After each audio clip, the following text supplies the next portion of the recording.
જય Dwarkadhish, welcome to my YouTube channel Diya cooks creation. આજે આપણે બનાવીશું દાળ અને ચોખામાંથી એકદમ સોફ્ટ અને સ્પોન્જી એવા ઢોકળા અને સાથે ઢોકળા માટેની ચટણી। ઢોકળા બનાવવા માટે મેં અહીંયા એક મિક્સર બાઉલ લઈ લીધું છે। તેની અંદર હું અહીંયા લગભગ 2 વાટકી એટલે કે 2 બાઉલ જેટલા ચોખા એડ કરી દઈશ। હવે તેની અંદર 1 વાટકી એટલે કે 1 બાઉલ જેટલી ચણાની દાળ એડ કરી દઈશું અને હવે 2 મોટી ચમચી જેટલી અડદની દાળ અને 3 મોટી ચમચી જેટલી મુગર દાળ એડ કરીને તેની અંદર સારી રીતે પાણી એડ કરી આ રીતે હાથની મદદથી આપણે તેને સ્વચ્છ પાણીમાં ધોઈ દઈશું।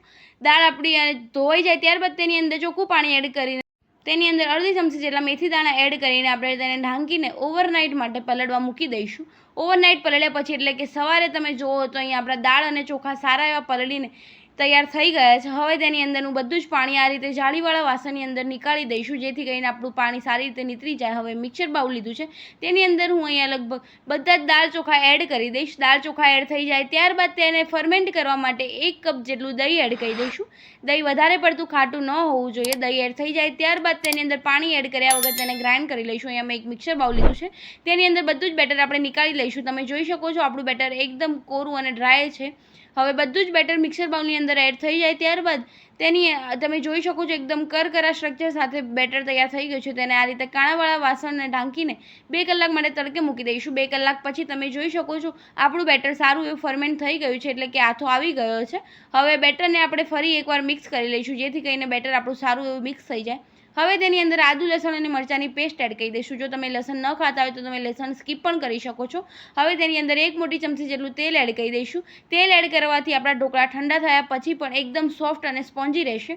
હવે બધા જ મસાલાને આપણે સારી રીતે બેટરની અંદર મિક્સ કરી લઈશું। અહીંયા આપણા બધા મસાલા સારી રીતે બેટરની અંદર મિક્સ થઈ ગયા છે। અહીંયા મેં પાણી પણ ગરમ કરવા મૂકી દીધું છે અને અહીંયા જે ઢોકળા માટેની પ્લેટ આવે છે તેની ઉપર આ રીતે તેલ ગ્રીસ કરી લઈશું। તેલ ગ્રીસ કરવાથી આપણા ઢોકળા તળિયે ચોંટશે નહીં। હવે ડીશ મૂકીને તેને આપણે ઢાંકીને 5 મિનિટ માટે ગરમ થવા દઈશું। હવે ત્યાર સુધી જે આપણું બેટર છે તેની અંદર 1 પિંચ જેટલો ખાવાનો સોડા એડ કરી દઈશું અને તેની ઉપર 1 ટેબલસ્પૂન જેટલું પાણી એડ કરીને સોડાને એક્ટિવેટ કરીને આપણે તેને સારી રીતે એક જ ડાયરેક્શનની અંદર મિક્સ કરી લઈશું, જેથી કરીને આપણું બેટર સારું એવું ફૂલી જાય અને એકદમ જાળીદાર ઢોકળા તૈયાર થઈ જાય। હવે તમે જોઈ શકો છો થોડીક વાર પછી આપણું બેટર સારું એવું ઢોકળા માટેનું તૈયાર થઈ ગયું છે। હવે બેટર ફેટાઈ જાય ત્યાર સુધી અહીંયા આપણું ડીશ પણ સારી એવી ગરમ થઈ ગઈ છે। ડીશ ગરમ થઈ જાય ત્યારબાદ તેની અંદર ફેટીને તૈયાર રાખેલું જે બેટર છે તે બેટરને એડ કરી દઈશું। બેટર એડ થઈ જાય ત્યારબાદ તેની ઉપર મરી પાવડર એડ કરી દઈશું। મરી પાવડર તમે સ્કીપ પણ કરી શકો છો। હવે તેની અંદર સૂકા લાલ મરચાંનો પાવડર એડ કરી દઈશું। મરચું પાવડર એડ થઈ જાય ત્યારબાદ તેને આપણે ઢાંકીને સ્લો ગેસની ફ્લેમ પર આપણે 10 મિનિટ માટે કૂક થવા દઈશું। હવે 10 મિનિટ પછી તમે જોઈ શકો છો આપણા ઢોકળા સારા એવા ફૂલીને તૈયાર થઈ ગયા છે। આ રીતે છરીની મદદથી ચેક કરો તો છરી એકદમ ક્લીન બહાર આવે છે। હવે ઢોકળાને આપણે નીચે ઉતારી દઈશું અને તેની ઉપર આ રીતે તેલ ગ્રીસ કરી લઈશું। તેલ ગ્રીસ કરવાથી આપણા ઢોકળા સારા એવા સોફ્ટ અને સ્પોન્જી તૈયાર થશે। હવે અહીંયા થોડીક વાર પછી આપણા ઢોકળા તૈયાર થઈ ગયા છે। એકદમ ઠંડા થઈ જાય ત્યારબાદ તેની અંદર પીસ કરી લઈશું। પીસ તમે કોઈ પણ શેપમાં કરી શકો છો। હું અહીંયા સ્ક્વેર શેપમાં પીસ કરી રહી છું, તમે તમારી ચોઈસ પ્રમાણે પીસ કરી શકો છો। અહીંયા આપણા ઢોકળા પીસ થઈ જાય ત્યારબાદ તેને આપણે આ રીતે તાવેતાની મદદથી નીકાળીશું તો આપણા ઢોકળા ભાંગશે નહીં અને બધા જ ઢોકળા નીકળી જશે। હવે ઢોકળાને સાઈડમાં મૂકી દઈશું। અહીંયા મેં ચટણી માટે મિક્સર જાર લીધો છે, તેની અંદર હું અહીંયા ડાળી સહિત કોથમીરના પાન એડ કરી દઈશ। કોથમીર એડ થઈ જાય ત્યારબાદ તેની અંદર 3 થી 4 લસણની કળી, 1 ઇંચ જેટલો આદુનો કટકો અને 6 થી 7 લીલા મરચાં એડ કરી દઈશું। હવે આદુ લસણ મરચાં એડ થઈ જાય ત્યારબાદ તેની અંદર 1 મોટી ચમચી જેટલા દાળિયા એડ કરી દઈશું। દાળિયા એડ થઈ જાય ત્યારબાદ જે અહીંયા આપણે ઢોકળા બનાવ્યા છે તે ઢોકળાના પીસીસ એડ કરી દઈશું, જેથી કરીને આપણી ચટણીની સારી એવી થિકનેસ આવશે અને તેનો ટેસ્ટ પણ બહુ જ સરસ આવશે। હવે ઢોકળા એડ થઈ જાય ત્યારબાદ તેની અંદર ટેસ્ટ પ્રમાણે મીઠું એડ કરી દઈશું અને 1 કપ જેટલું ઠંડુ ફ્રીજનું પાણી એડ કરી દઈશું, જેથી કરીને આપણી ચટણી એકદમ ગ્રીન રહે। હવે પાણી એડ થઈ જાય ત્યારબાદ તેને આપણે ગ્રાઇન્ડ કરી દઈશું। અહીંયા થોડીક વાર પછી તમે જોઈ શકો છો આપણી ચટણી સારી એવી ગ્રાઇન્ડ થઈને તૈયાર થઈ ગઈ છે।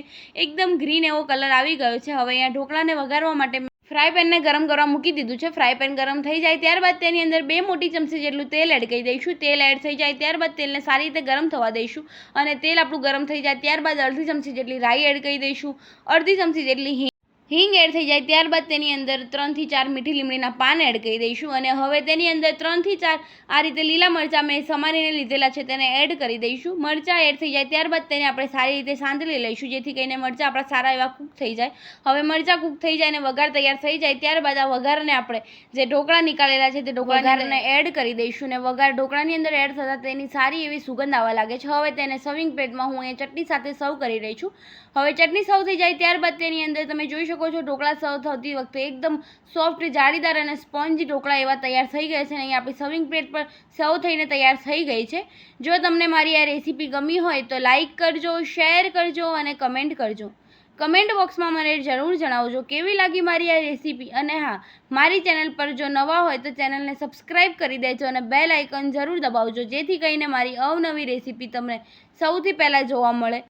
હવે મળીએ કોઈ નવી રેસીપી સાથે. ત્યાર સુધી બધાને જય દ્વારકાધીશ, જય શ્રી કૃષ્ણ.